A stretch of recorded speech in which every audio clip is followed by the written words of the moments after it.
é por esse investimento de 10% do PIB em educação. Exatamente. Já constava no primeiro Plano Nacional de Educação, que o Fórum elaborou com todas as entidades, com os parlamentares da educação, mas esse projeto não foi aprovado. Esse Plano Nacional de Educação foi aprovado do próprio Fernando Henrique Cardoso em 2001, né, que tinha um investimento de 7% do PIB. Mesmo assim, isso foi vetado pelo próprio presidente, né, o Congresso aprovou 7%, e está nessa média de 3,5%, 4%. Agora está na hora de fazer outro Plano Nacional de Educação. Ele já está sendo formulado, discutido, está sendo discutido o novo Plano de Educação. Nós queremos inscrever nele um investimento para já de 10% do PIB, até porque o Mário Sérgio colocou muito bem. O Brasil, ele libertou os escravos em 1888, fez a proclamação da República em 89 e não fez nem reforma agrária, nem educação, nem reforma educacional, né? Uma república foi instituída sem um projeto educacional. A gente só foi ter um projeto de escola pública depois de 30 ali, com talvez o manifesto dos pioneiros da educação, um esboço de um projeto. Então nós temos uma dívida com a educação, por isso que 4% é pouco, é insignificante. Muito pouco, é muito pouco, é que se precisa. Tem coisa que às vezes nem sempre as pessoas entendem. Por exemplo, o governo do Estado de São Paulo, por conta da Constituição Estadual de 1989, ele tem de aplicar 30% da arrecadação própria ou transferida em educação. Na capital paulista também é 30%. No nível federal é 18%. Precisa cuidado, porque é 30% da arrecadação de impostos, não é 30% do orçamento. Porque de alguns impostos. Claro, de alguns impostos. Imposto próprio ou transferido. Isso. Não entra taxa. Quando você paga uma multa de trânsito, você não está contribuindo para a educação. Não. Quando numa capital, numa cidade, você paga IPTU, você está contribuindo uma parte. Mas quando é a taxa do lixo ou de sinistro, não entra. Se fosse 30% do orçamento do Estado de São Paulo, nós estávamos resolvidos. É que é 30% da arrecadação tributária própria ou transferida. Isso significa que tem um impacto de diminuição nisso. No que se refere ao PIB, aí é 4% do PIB. Portanto, é sim muito recurso que precisa crescer. E até ontem tinha a questão da DRU, né, a desvinculação das receitas da União, exato, onde o governo federal era autorizado a sequestrar, a retirar 20% do orçamento da educação para pagar juros da dívida, para enriquecer os especuladores da dívida pública. Agora não mais. A emenda 59, ela tirou gradativamente. Esse é o último ano que se tira, né? A partir do ano que vem não se tira mais nada. Passa a ser o curso carimbado mesmo. O Brasil vai ter mais 10 bilhões para investir em educação pública. E olha que 10 bilhões faz a diferença, né? Faz uma diferença muito grande na nossa capacidade de honrar, né, de não apodrecer nosso futuro. Porque uma das coisas mais ruins quando você pensa em educação e política é a desertificação do nosso futuro ou a esterilização da nossa cidadania. Esterilizar a cidadania. Isto é, não oferecer uma escola pública de qualidade. É uma frase antiga que nós dizemos em educação e é verdadeira. A escola pública de qualidade, ela não é só necessária, ela é possível. Ela é possível, ela é feita em vários lugares do nosso país. Isso significa que ela pode ser feita. Não basta só a vontade política do governante. Também isso. É preciso a participação efetiva do cidadão e da cidadã no dia a dia. Muita gente diz, mas dá um trabalho danado. É claro, fazer coisa boa dá trabalho. Mas fazer coisa ruim é mais fácil ficar sentado. O que ocorre na educação, na questão da participação e da cobrança e da presença e do apoderamento da sociedade na questão da educação, acontece em todos as outras questões de cidadania. Né? A pessoa acha que se colocar o lixo para fora de casa resolveu o problema da limpeza pública. Não, começou o problema. Né? A pessoa acha, ela esquece que ela tem um dever com aquela coisa que é pública e que é de todos. E que nós estamos treinando. Não é que não é de ninguém, essa é a questão. Por exemplo, nosso país em 2010 fez 510 anos de fundação. Mas nós só temos democracia efetiva do ponto de vista formal há 21 anos. Porque só a Constituição de 5 de outubro de 1988 fez com que, inclusive, com todo direito, até o analfabeto pudesse votar.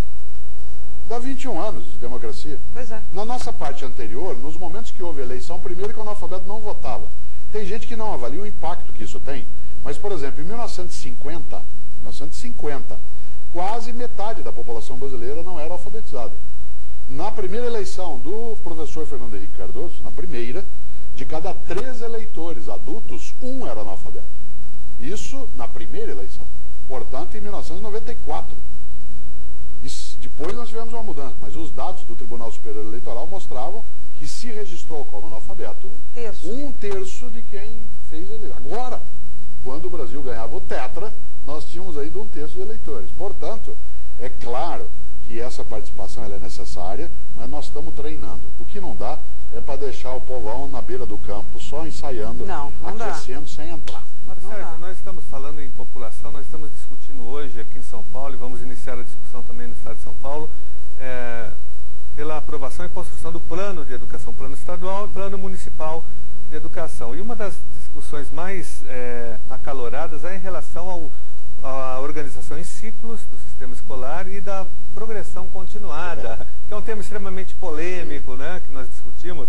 Nós sabemos muito bem o que aconteceu, principalmente em São Paulo, na Prefeitura de São Paulo, quando foi implantado o ciclo com progressão continuada.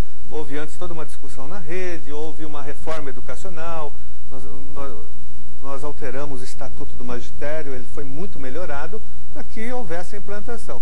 O fato é que os outros governos acabaram destruindo essa reforma educacional, promovida por vocês, inclusive, Mário Sérgio Cortella, Paulo Freire, e a progressão continuada virou aprovação automática. Pois é, são duas coisas, né, deputado, que você sabe que não podem ser identificadas. Quando eu fui secretário na capital, coordenando uma equipe que Paulo Feirov era montado, foi exatamente sob a minha gestão que começaram os ciclos na capital paulista. Mas é preciso lembrar que durante 3 anos houve a preparação da discussão, o Conselho Estadual de Educação aprovou do ponto de vista como experimento e admitiu, e ele foi levado adiante. Mas primeiro que eram 3 ciclos, né? Não eram só 2 de bloco. Segundo, que não havia aprovação automática tal como ela é colocada. Não se falava em progressão continuada.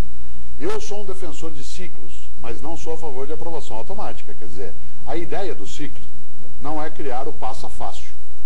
A ideia não é facilitar a aprovação. Não é facilitar a aprovação. É dificultar a reprovação burra, que acontece por falha da estrutura. Mais ou menos como você vai fazer exame médico, aí você faz todos os seus exames laboratoriais, teu colesterol está um pouco acima, você tem que fazer de novo todos os exames, inclusive de esteira. Claro que não. É preciso dar uma outra dimensão. E quando eu era secretário, e que a gente começou com os ciclos, muita gente falava assim, secretário, vinha o pai de aluno com o boletim, com toda razão. Agora que não tem essa nota escrita vermelho ou azul, eu não sei mais como é que meu filho está. Eu falava, e antes, você sabia? Pois é. Eu falei, não, mas estava vermelho ou azul. Eu falei, então, aquilo é igual termômetro. O termômetro diz que você tem febre. Não diz o que é que você tem. Febre é sintoma. Agora, grandes países do mundo, a Inglaterra, o ensino fundamental deles são 9 anos sem retenção. A França são 9 anos com 3 ciclos. A questão não é a progressão continuada, é fazê-la sem preparar a estrutura e, segundo, criar uma lógica da promoção automática. Agora tem uma coisa, muita gente diz hoje que a gente, está vendo, o aluno chega ao 8º ano do ensino fundamental e agora ao 9º, e ele ainda não está alfabetizado. Cuidado para não achar que isso é responsabilidade da progressão, por uma razão. Antes isso acontecia também, só que ele saía da escola, então a gente não encontrava com ele. Né? Agora ele fica até o final. Como havia a reprovação e ele saía da escola, havia a chamada evasão, a gente não encontrava com ele. Paulo Freire dizia que era agora expulsão, né, Mário Sérgio? Que era expulsão da escola. Falando nisso, expulsão, estamos sendo expulsos. Expulsos não, estamos sendo Temos que encerrar o programa. Conduzidos à reprovação. A terminar o programa. Infelizmente, o programa passa muito rápido. Evidentemente, não é a primeira vez que o Mário Sérgio Cortella vem à TV Gosto Assembleia. demais de estar. Virá sempre, será novamente convidado pelo deputado Janazzi, pela Assembleia Convida, por todos da casa. Eu queria dar 1 minuto, deputado Janazzi, 1 minuto, deputado, pro educador. Eu pareço deputado, mas parece, não sou. Não é. Ó, por causa da gravata, Sérgio Cortella, parece senador. Vai fazer não sou e não serei. Não porque eu não queira, né, mas é porque não querem. Isso é brincadeira. Não, eu quero agradecer a presença mais uma vez do Mário Sérgio Cortella. Eu admiro muito, leio todos os livros dele, um grande pesquisador, como eu disse, foi o nosso secretário municipal de educação, na época eu ainda era professor, já o admirava e participei de várias discussões, vários debates, tenho acompanhado toda a carreira acadêmica dele, as palestras, e é uma honra enorme tê-lo aqui dando essa aula para o telespectador da TV Assembleia. Pois é, que delícia imaginar que a minha universidade, a Pontifícia Universidade Católica de São Paulo, a PUC São Paulo, sempre fica honrada quando um de nós, um dos docentes ou das docentes, é convidado para conversar na nossa casa. é a casa do Estado, aquela casa do cidadão e da cidadã. Educação, cuidar da educação e cuidar da cidadania. E quando a gente vem para essa conversa, e o professor Carlos Gianazzi também participa, aí você que levantando as questões sabe a hora de encerrar, né? E em educação é fundamental saber a hora de parar também, não só a hora de começar. Pois é, obrigada aos dois. A Assembleia Convida de hoje fica por aqui, nós temos um encontro no próximo programa.